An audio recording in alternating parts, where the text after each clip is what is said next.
आज आपल्याला लाभलेले आहेत एक अत्यंत यंग, डॅशिंग आणि successful entrepreneur mister Jay Khanolkar. Mister Jay Khanolkar, तुमचं थेट भेटमध्ये स्वागत आहे. MNN मध्ये स्वागत आहे. Thank you very much for the interview. Mister Jay खानोलकरांचं कौतुक करावं तेवढं कमी. त्यांनी स्वतःचं असं एक विश्व उभं केलेलं आहे आणि कौतुकाची बाब ही आहे की त्या यशस्वी विश्वात त्यांनी अनेक स्टार्टअप्सना सुद्धा सपोर्ट केलेला आहे. मिस्टर जय खानोलकर, हा एक खूप छान थॉट आहे खरं तर. पण मला सांगा, एक यशस्वी एंटरप्रेन्योर म्हणून स्टार्टअप्सना सपोर्ट करण्यामागे तुमचा नेमका विचार काय? मला वाटतं बिझनेसमध्ये नवीन टॅलेंटची गरज आहे आणि जर ते टॅलेंट माझ्यामुळे समोर येणार असेल तर त्याला प्रोत्साहन द्यायला हवं.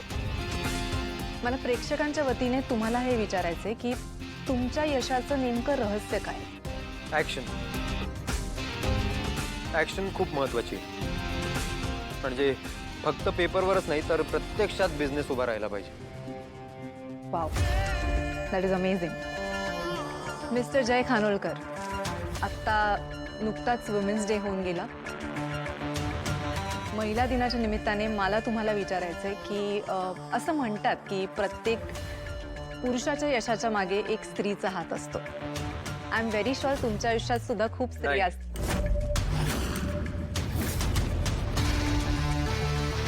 हे विधान सपशेल खोटं आहे, निदान माझ्यासाठी. माझ्या यशामागे मी स्वतः आहे आणि माझी मेहनत आहे. इनफॅक्ट जर स्त्रिया आयुष्यात असतील तर तुम्ही यशस्वी होऊच शकत नाही. पण आय एम व्हेरी शुअर तुमच्या कंपनीमध्ये सुद्धा स्त्रिया नाही. असतील. माझ्या यशामागे कुठलीही स्त्री नव्हती आणि कधीच नसेल. I am done. मी 15 मिनिटं दिली होती. नाही, कौतुक आहे तुमचं मिस्टर जय. नाही, तुम्ही वेळ पाळता हे बघून मला फार बरं वाटलं. पण एक गोष्ट लक्षात ठेवा, तुमच्या आयुष्यात सुद्धा अशी एक स्त्री येईल जी तुमचे हे विचार बदलेल आणि तुमच्या मनात स्त्रियांबद्दलचा जो तिरस्कार आहे ना तो पुसून टाकेल. तुमचंही लग्न झालंय ना, पण सध्या तुम्ही तुमच्या नवऱ्याच्या मागे नाही, त्याच्या विरोधात उभे आहात.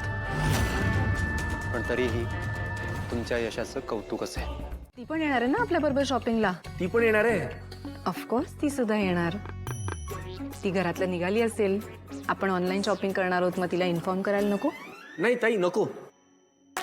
मी काय माझ्या आत्ता लक्षात आलं, लग्नाची शॉपिंग ऑनलाईन नाही करत ना, आपण जाऊया. Are you sure? Yes yes yes sure. मी हे काय, ही बॅग आतमध्ये ठेवून येतो, आपण निघूया लगेच. ओके फाईन, जाऊया मग आपण शॉपिंगला एकत्र. हो हो चालेल. एनिवेज तू नाश्ता संपव. दया काकांच्या औषधांची वेळ झाली. मी औषधं देऊन आले, पटकन निघायचं. Yes yes yes. ओके, नाश्ता संपव. आवडतो पटकन. कमांडर,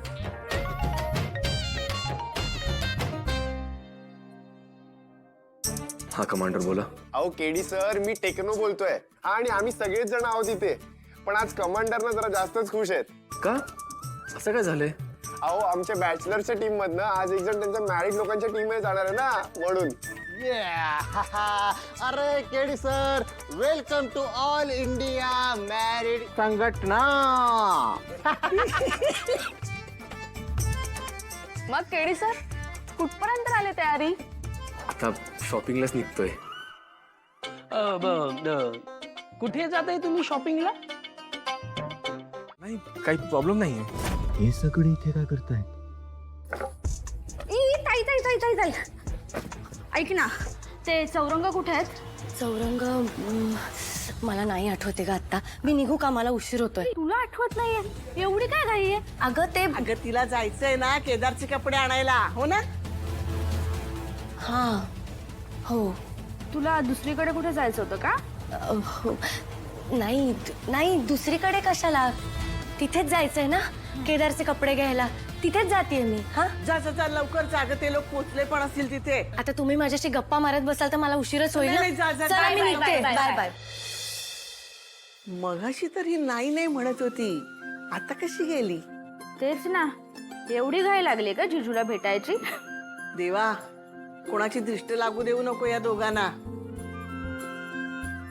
ए जासूस, चला आपल्या मगाचं नाटक वाया गेलंय सगळं. कोणाला शोधतोस? नाही. आता कळतंय मला. काय करतं? तारिणीची वाट बघतोयस?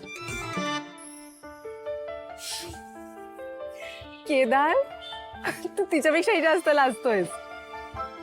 बरं, आपण आधी बुटीक मध्ये जाऊया, कपडे सिलेक्ट करूया आणि ती येईल.